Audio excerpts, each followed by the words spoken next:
Wala pang isang buwan mula nang yanigin ng malakas na lindol ang Surigao del Norte.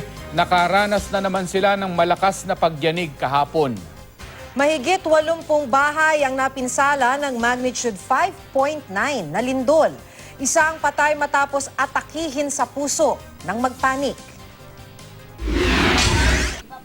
Hindi pa man nakakaahon ang mga Surigao noon sa pinsalang natamo nang yanigin sila ng magnitude 6.7 na lindol noong February 10. Niyanig na naman ang Surigao City ng 5.9 na lindol alas 8 ng umaga kahapon. Pinakamalakas na naramdaman ng lindol sa Surigao City kung saan naitala ang intensity 6. Ayon sa Philippine Information Agency, namatay dahil sa cardiac arrest ang 65 anyos na si Socorro Celis. Nagpanik daw kasi ito dahil sa lindol.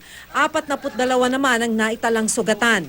Sinuspindi ang klase sa lahat ng antas sa lungsod ngayong araw para masuri ang pinsala sa mga gusali roon. Ang konkretong bahay na ito sa gilid ng Surigao River gumuho. Bumigay rin ng pader ng ilan pang tahanan. Ang mga bahay sa iskinitang ito halos mapulbos din.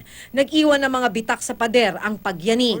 Hindi rin pinatawad ng lindol ang bahay na ito na yari sa kahoy. Ang bahay ni Aling Helen Humando sa Navalca, Barangay Washington, nagkapira-piraso. Ito bahay ko, natira, nawagsak dito. Nawasak din ang isang bahagi ng pader ng Surigao del Norte Provincial Sports Complex. Sa tala ng PIO, 83 bahay ang nasira sa Surigao City at Sison, Surigao del Norte.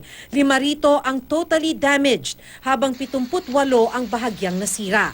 May mga napinsala ring tulay. Nawalan din ng kuryente sa lungsod kahapon pero naibalik naman na ito sa ngayon.